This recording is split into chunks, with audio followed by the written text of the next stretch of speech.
يعني مخله للشرف. هو الراجل ما عملش حاجه يعني، او لسه ما عملش حاجه. وحتى لو في حاجه يا جماعه، القصص دي مواضيع ليها ابواب كتير. ممكن تبقى من اكله لحمه، وممكن تبقى منشطات، وممكن تبقى فيتامين، وممكن تبقى عن جهل، وممكن تبقى عن عدم معرفه.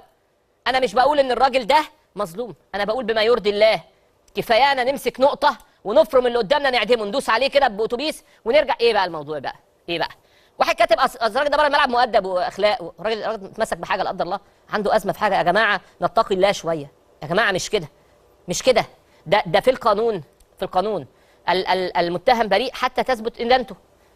المتهم بريء حتى تثبت ادانته. وده هنا مش متهم، ده راجل عنده قصه لسه انا ما بحكيتش تفاصيلها، ما دخلتش تفاصيل. انا بقول لحضراتكم بس ان احنا مش اعدم على طول لما تسمع الخبر. يا جماعه دي رياضه، دي رياضه. ده في واحد راح الاولمبياد بحله لحمه، اكله لحمه، وفي واحد بسندوتش همبرجر، وفي واحد بصينيه كنافه، وفي